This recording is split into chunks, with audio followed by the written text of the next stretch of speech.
Hi friends, मेरा नाम है साहिल और आप देख रहे हैं यू कॉमर्स स्कॉलर। आज हम बात करेंगे कि रिक्रूटमेंट और सिलेक्शन के बीच में क्या डिफरेंस होता है। जी हाँ, आप बिल्कुल ठीक सोच रहे हैं कि जो मैनेजमेंट सब्जेक्ट आपने पढ़ा है या ह्यूमन रिसोर्स मैनेजमेंट पढ़ा है उसमें एक फंक्शन है स्टाफिंग। और स्टाफिंग प्रोसेस में दो अलग अलग पार्ट आते हैं, जिसमें पहला आता है रिक्रूटमेंट, दूसरा आता है सिलेक्शन। आइए शुरुआत से शुरू करते हैं।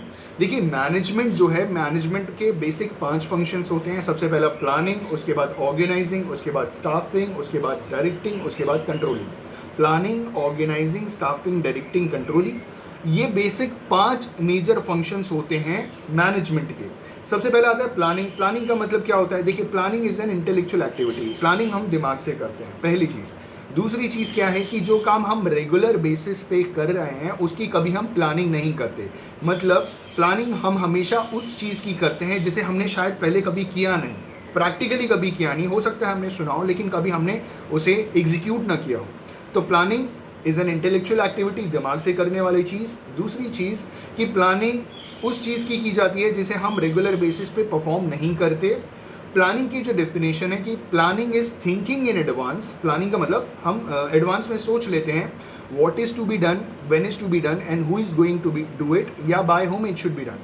क्या करना है, कैसे करना है और कौन करेगा, कब करेगा, ये सारी चीज़ें प्लानिंग में आती हैं। ठीक है। प्लानिंग के बाद आता है ऑर्गेनाइजिंग। अब प्लानिंग तो इंटेलेक्चुअल एक्टिविटी थी, दिमाग में की गई थी। अब हम बात करेंगे ऑर्गेनाइजिंग की। तो जो चीज़ आपने प्लानिंग में की उसको रियलिटी में लेकर के आना, वो सारे के सारे रिसोर्सेज को इकट्ठा करना, चाहे वो ह्यूमन रिसोर्स हो, फिजिकल रिसोर्सेज हो, जैसे मशीनरीज हो गई, फैक्ट्रीज हो गई, जो भी आपके प्रेमाइसेस हो गए, प्लांट एंड मशीनरीज, जो सारी चीज़ें हो गई, वो सारी की सारी चीज़ें एक जगह इकट्ठा करना, फाइनेंशियल रिसोर्सेज इकट्ठा करना और उनके बीच में एक रिलेशनशिप स्थापित करना इज ऑर्गेनाइजिंग। ठीक है। अब ऑर्गेनाइजिंग में ही हम ये चीज़ डिसाइड कर लेते हैं कि कितने वर्कर्स की ज़रूरत है, कितने मैनेजमेंट के मैनेजरियल पर्सनल की ज़रूरत है, टॉप लेवल पे कितने लोग रहेंगे, मिडिल लेवल पे कितने रहेंगे, लोअर लेवल पे कितने रहेंगे। ठीक है। और वर्कर्स में भी किस लेवल पे कितने लोग कहाँ कहाँ काम करेंगे, ये सारा का सारा डिसीजन ले लिया जाता है ऑर्गेनाइजिंग में। ऑर्गेनाइजिंग में एक केबिन बन चुका होता है जहाँ पे हम स्टाफिंग में हम बस putting the right person at right place वाला काम करते हैं। ठीक है। स्टाफिंग जैसे प्लानिंग हो गया, उसके बाद ऑर्गेनाइजिंग हो गया, तीसरा क्या आया हमारा स्टाफिंग। अब स्टाफिंग का मतलब लेमैन की भाषा में अगर हम कहें तो स्टाफिंग में क्या होता है कि putting the right person at right place based on his education, based on his qualification, based on his experience. तो इन सारी चीज़ों के ऊपर के बेसिस के ऊपर हम सही व्यक्ति को, सही इंसान को सही जगह पे प्लेस करते हैं। अब बात करते हैं स्टाफिंग प्रोसेस की। तो स्टाफिंग प्रोसेस में जो पहला आता है वो आता है रिक्रूटमेंट। सबसे पहले तो रिक्वायरमेंट की बात की जाती है कि कितने मैन पावर की ज़रूरत है ऑर्गेनाइजेशन के अंदर। और जब वो रिक्वायरमेंट डिसाइड कर ली जाती है ऑर्गेनाइजेशन द्वारा, तो उसके बाद फिर ये डिसाइड किया जाता है कि रिक्रूटमेंट प्रोसेस कब शुरू करना है, कैसे शुरू करना है, और उसके बाद फिर आता है सिलेक्शन।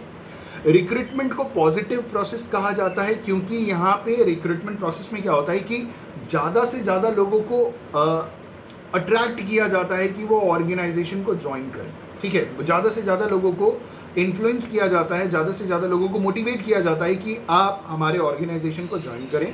तो रिक्रूटमेंट में हम एक हिसाब से बहुत सारे लोगों को इन्विटेशन दे देते हैं कि आइए आप हमारे ऑर्गेनाइजेशन को ज्वाइन कीजिए, based on education qualification, based on experiences, based on जो भी उनका एलिजिबिलिटी क्राइटेरिया है।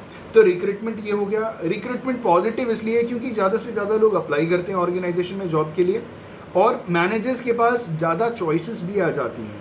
पॉजिटिव इस वे में भी कहा जा सकता है कि जो भी अप्लाई करता है उसके दिमाग में एक पॉजिटिविटी आ जाती है कि मैंने जॉब के लिए अप्लाई किया, हो सकता है मेरी जॉब लग जाए, मुझे जॉब मिल जाए। ठीक है।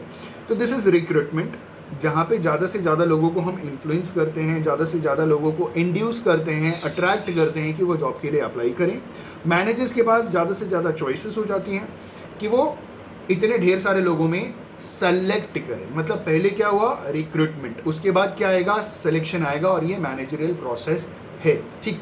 अब हम बात करते हैं रिक्रूटमेंट की। तो रिक्रूटमेंट को बेसिकली 2 तरीके से किया जाता है, एक होता है इंटरनल, दूसरा होता है एक्सटर्नल। इंटरनल भी बेसिकली 2 पार्ट में डिवाइडेड है, पहला होता है ट्रांसफ़र, दूसरा होता है प्रमोशन। अब इंटरनल रिक्रूटमेंट के कुछ फ़ायदे भी हैं, कुछ नुकसान भी हैं। फ़ायदा ये है कि इसमें ज़्यादा टाइम नहीं लगता, मतलब ज़्यादा टाइम नहीं लगता, ज़्यादा पैसे खर्च नहीं होते, और लेकिन इसमें प्रॉब्लम ये है कि इसमें आपके पास ज़्यादा चॉइसेस नहीं है। जो आपके पास अवेलेबल रिसोर्सेज है, आप जो ह्यूमन रिसोर्सेज है, आप वहीं से आप किसी ना किसी को ले करके आप अपनी ऑर्गेनाइजेशन में दूसरी जगह पे आप बिठाओगे।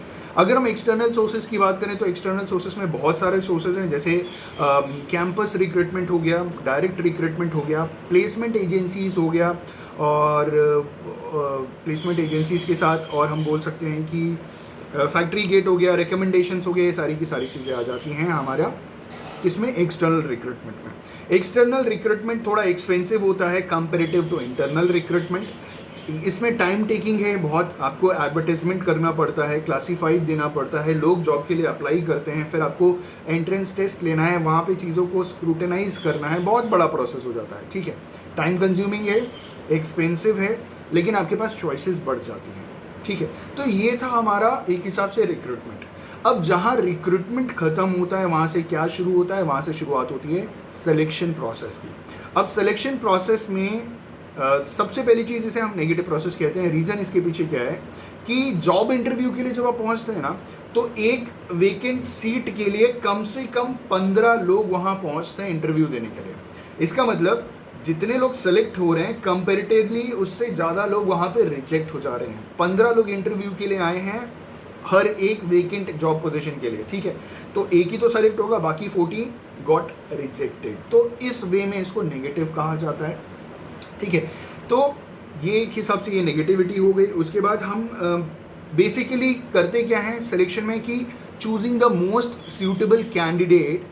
जो मोस्ट सूटेबल कैंडिडेट है आउट, सबसे पहले रिक्रूटमेंट किया, ढेर सारे लोगों को सेलेक्ट किया, उसमें फिर हम सिलेक्शन में जब इंटरव्यू करते हैं, स्क्रूटनी करते हैं, स्क्रीनिंग करते हैं, तो जो लास्ट में जो क्रीमी लेयर जो बाहर निकलती है वो मोस्ट सूटेबल कैंडिडेट है ऑर्गेनाइजेशन में काम करने के लिए।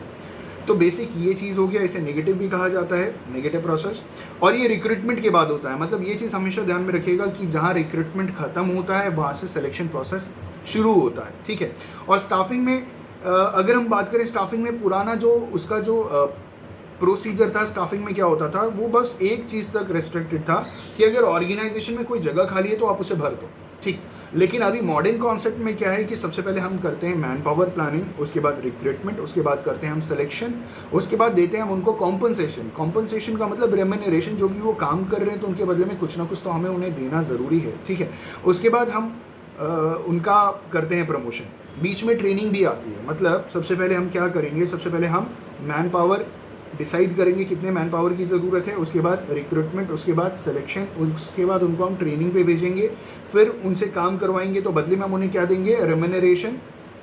ठीक, उसके बाद उनका होगा प्रमोशन, उसके बाद उनका वेलफेयर के बारे में सोचा जाएगा। तो ये कुछ चीज़ें स्टाफिंग से रिलेटेड थी, जिसमें रिक्रूटमेंट के बाद फिर आता है सिलेक्शन।